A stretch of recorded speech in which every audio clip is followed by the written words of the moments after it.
राधे राधे दोस्तों। आप सभी माताओं बहनों को अहोई अष्टमी व्रत की बहुत बहुत शुभकामनाएं। अहोई माता सभी की संतानों की रक्षा करे, सभी को दीर्घायु रखे और निसंतानों को संतान सुख प्रदान करे। आज इस शुभ अवसर पर सुनिए अहोई माता की कथा। कथा से पहले हम सभी विघ्नकर्ता भगवान श्री गणेश जी का ध्यान करके भगवान गणेश की कहानी सुनेंगे। एक बार एक अंधी बूढ़ी माई थी, जिनका एक बेटा और एक बहू थे। वो बहुत ही गरीब थे। वह अंधी बूढ़ी माई हर दिन नियम से गणेश भगवान की पूजा किया करती थी। गणेश भगवान एक दिन बूढ़ी माई की पूजा से प्रसन्न होकर उनके सामने साक्षात सन्मुख आकर बैठ गई और बोले, बूढ़ी माई, तू प्रतिदिन निस्वार्थ भाव से मेरा पूजन करती है। मैं तुझ पर प्रसन्न हूँ, जो चाहो सो मांग ले। तब बूढ़ी माई बोली, हे विघ्नहर्ता भगवान गणेश, मुझे मांगना तो नहीं आता, सो मैं क्या मांगू। तब भगवान गणेश कहने लगे, ठीक है माई, कल आऊंगा, तब तू अपने बेटे बहू से पूछकर कुछ मांग लेना। ऐसा कहकर गणेश जी अंतर्ध्यान हो गए। तब बूढ़ी माई ने अपने बहू बेटे से पूछा तो बेटा बोला, माँ धन मांग लेना। बहू बोली, माँ पोता मांग लो। तब बूढ़ी माई ने सोचा, बेटा बहू तो अपने अपने मतलब की बातें कर रहे हैं, इसलिए बूढ़ी माई ने सोचा कि पड़ोसियों से पूछ लेती हूँ। पड़ोसन कहने लगी, बूढ़ी माई, तुम्हारी तो बस थोड़ी सी जिंदगी बची है, तू क्यों मांगे धन और क्यों मांगे पोता। तू तो केवल अपनी आंखों की रोशनी मांग ले, जिससे तेरे आगे का सारा जीवन सुख से बीत जाए। तब उन बूढ़ी माई ने बेटे बहू और पड़ोसन की बात सुनकर घर में जाकर सोचा कि क्या मांगू जिससे बेटा बहू भी खुश हो जाए, मेरा भी भला हो जाए। मैं तो वही मांगूंगी। अब जब दूसरे दिन गणेश भगवान बूढ़ी माई के सन्मुख आए और बोले, बूढ़ी माई मांग ले। गणेश भगवान ने वचन सुनकर बूढ़ी माई हाथ जोड़कर बोली, विघ्नहर्ता अन्न देवो धन देवो, निरोगी काया देवो, अमर सुहाग देवो, दीदा घोड़ा देवो, सोने के कटोरे में पोते को दूध पीता देखूं, अमर सुहाग देवो और समस्त परिवार को सुख देवो। आपके श्री चरणों में मुझे स्थान भी देवो। बूढ़ी माई की बात सुनकर गणेश भगवान बोले, बूढ़ी माई, तूने तो मुझे ठग लिया। कहती है कि मुझे मांगना नहीं आता, जो कुछ भी तूने मांग लिया अब वह सब तुझे मिलेगा। ऐसा कहकर गणेश भगवान वहीं अंतर्ध्यान हो गए। हे विघ्नहर्ता भगवान गणेश, जैसे आपने बूढ़ी माई को दिया वैसा ही सभी को देना। इस कहानी सुनते और हुंकारा भरते सबको देना, वैसा ही देना। अपनी कृपा बनाए रखना। सभी प्रेम से बोलिए भगवान गणेश जी की जय। अहोई माता की व्रत कथा।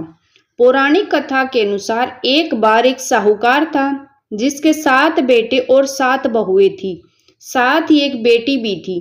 दिवाली से पहले घर को लीपने के लिए इकलौती ननंद अपनी भाभीयों के साथ जंगल में मिट्टी खोदने गई।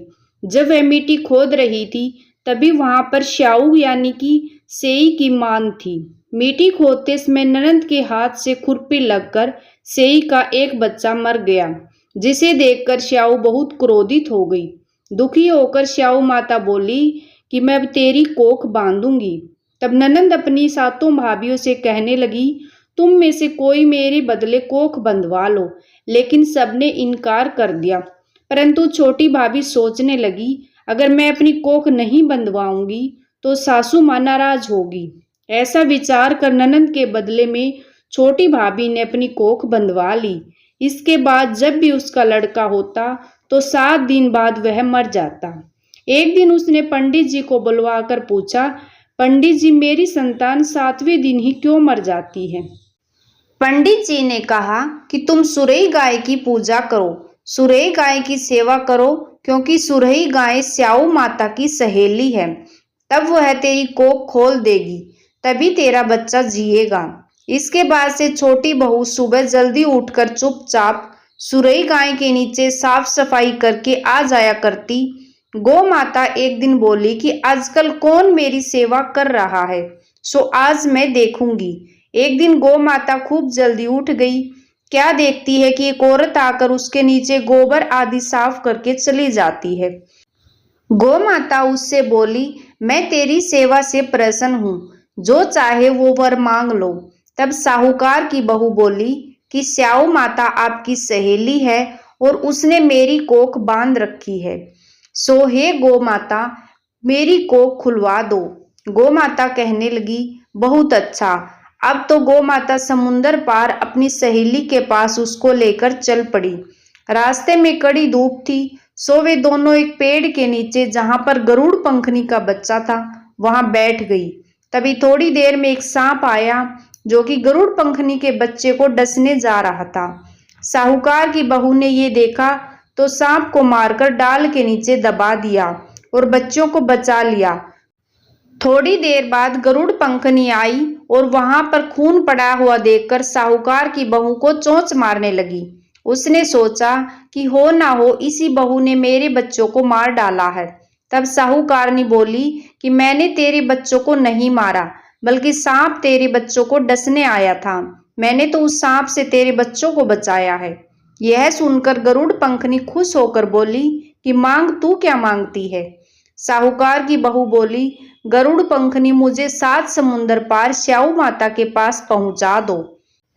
गरुड़ पंखनी ने दोनों को अपनी पीठ पे बैठाकर स्याऊ माता के पास पहुंचा दिया। स्याऊ माता उन्हें देखकर बोली कि बहन बहुत दिनों के बाद आई है। फिर कहने लगी, बहन मेरे सिर में जुएं पड़ गई है, जरा मेरे सिर से जुएं तो बीन दो।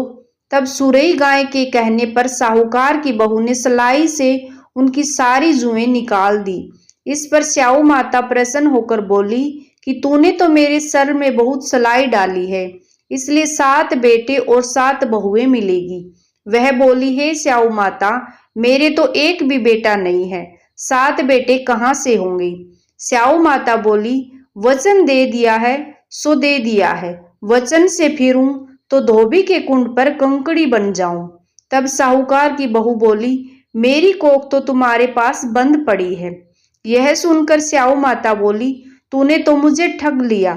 मैं तेरी कोख खोलती तो नहीं, परंतु अब जो खोलनी पड़ेगी।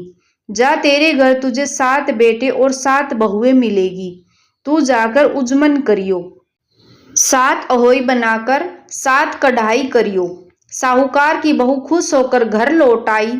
घर लौटकर देखा 7 बहुएं और 7 बेटे बैठे हुए हैं। वह बहुत खुश हो गई। तब उसने 7 अहोई बनाई, 7 उजमन किए और 7 कढ़ाई की। रात के समय जेठानियां आपस में कहने लगी, जल्दी जल्दी नहाकर पूजा कर लो, कहीं छोटी बच्चों को याद करके रोने ना लग जाए। थोड़ी देर में उन्होंने अपने बच्चों से कहा कि जाओ बच्चों, अपनी चाची के घर जाकर देख कर आओ कि वह आज अभी तक रोई क्यों नहीं, क्योंकि हर साल अहोई अष्टमी के दिन छोटी बहू अपने बच्चों को याद करके खूब रोया करती थी। बच्चों ने जाकर देखा, चाची तो कुछ मान रही है, खूब उजमन हो रहा है।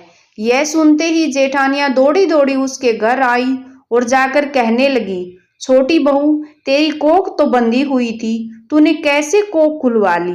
तो वह बोली, तुमने तो कोख बंधा ही नहीं, सो मैंने ही कोख खोलवा ली। स्याऊ माता की कृपा करके मेरी कोख खोल दी। हे स्याऊ माता, जिस प्रकार आपने मेरी कोख खोली, उसी प्रकार संतान सुख की इच्छा रखने वाली सभी महिलाओं की कोख खोल देना। संतान सुख की कामना रखने वाली हर महिला को संतान सुख देना। जिनकी संतानें हैं उनकी सभी संतानों की रक्षा करना। मान्यता है कि अहोई अष्टमी के दिन राधा कुंड में स्नान करने से संतान को दीर्घायु मिलती है। वही निसंतान महिलाएं यदि राधा कुंड में स्नान करके अहोई अष्टमी का व्रत करके कथा सुनती हैं तो उनकी झोली में भी संतान सुख प्राप्त होता है। सभी प्रेम से बोलिए अहोई माता की जय। अहोई अष्टमी व्रत की विधि। अहोई अष्टमी के दिन प्रातःकाल स्नान आदि के बाद संतान की कुशलता के लिए व्रत पालन का संकल्प ले। इस व्रत को निर्जल, निराहार या सामर्थ्य के अनुसार फलाहार ग्रहण करके भी रखा जा सकता है। सुबह की पूजा में ही शाम की पूजा की तैयारी कर ली जाती है, जिसमें दीवार पर देवी अहोई की छवि बनाई जाती है। छवि बनाने के लिए और पूजन करने के लिए अहोई माता की किसी भी छवि में अष्टकोष्ठक यानी 8 कोने बनाने चाहिए, क्योंकि यह पर्व अष्टमी तिथि से संबंधित है। देवी अहोई के पास में ही सेई यानी कांटेदार मूषक और उनके बच्चों की छवि बनाए। अगर दीवार पर छवि बनाना संभव ना हो तो बाजार में मिलने वाले पोस्टर या तस्वीर का पूजन भी किया जा सकता है। पूजा स्थल को गंगा जल से पवित्र करें, गेरू से लीपे और अल्पना बनाए। लकड़ी की चौकी पर गेहूं बिछाने के बाद पूजा स्थल पर जल से भरा एक कलश रखें। कलश का मुंह मिट्टी के ढक्कन से बंद कर दे। कलश के ऊपर मिट्टी का एक छोटा सा बर्तन और रखें, जिसे करवा कहते हैं। करवे में जल भरकर ढक्कन से ढक दे। नाल यानी कि कलावा बांध कर ही करवा यूज करें। जिस तरह से करवा चौथ में सीखों का पूजन किया जाता है, जो एक तरह का सरपत होता है। पूजा के समय अहोई माता को सेई की घास 7 सीखें अर्पित की जाती है, यानी सरई अर्पित की जाती है। अगर आपके पास सीखें नहीं हैं तो कपास की कलियां भी पूजा में इस्तेमाल कर सकते हैं।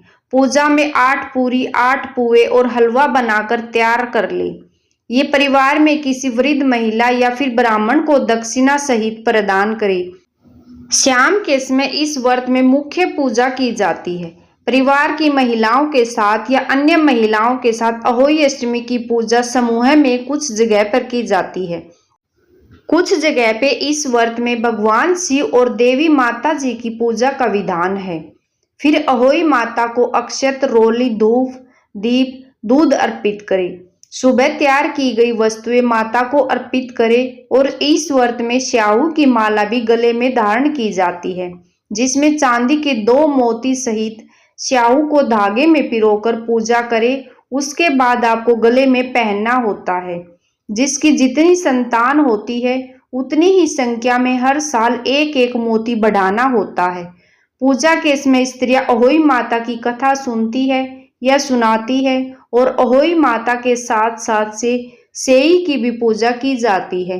पूजा करने के बाद अहोई अष्टमी की आरती जरूर गाएं। इसके बाद परंपरा के अनुसार बहुत सी महिलाएं तारों को अर्घ देकर व्रत खोलती है। कुछ महिलाएं रात को चंद्रमा को अर्घ देकर ही व्रत खोलती है। जो वाला करवा है जिसमें आपने सुबह जल भरकर रखा है, उसे आपको तारों को या चंद्रमा को अर्घ देना है। इसके बाद आपने यहाँ पर जिस भी परंपरा के अनुसार व्रत खोला जाता है, जैसे कि मीठी पूरी, पुए आदि ग्रहण करके या सात्विक भोजन ग्रहण करके, उस प्रकार से आप अपना व्रत खोल सकते हैं। व्रती महिलाएं स्याहू माला को दिवाली तक पहनकर रखती है और फिर उसे उतारकर संभालकर सुरक्षित जगह पर रख देती है। इस दिन कुछ जगह पर परंपरा के अनुसार 2 करवे में जल भरकर रखा जाता है। एक करवे में रखे हुए जल को तारों को या चंद्रमा को अर्घ देकर व्रत खोल लिया जाता है और दूसरे करवे में रखा हुआ जल दीपावली के दिन संतान को स्नान कराने के लिए प्रयोग में लाया जाता है। मान्यता है कि अहोई अष्टमी की पूजा और व्रत से संतान को लंबी उम्र और अच्छे स्वास्थ्य का आशीर्वाद प्राप्त होता है। तो यह थी अहोई अष्टमी की विधि और व्रत कथा। जय अहोई मैया की जय हो।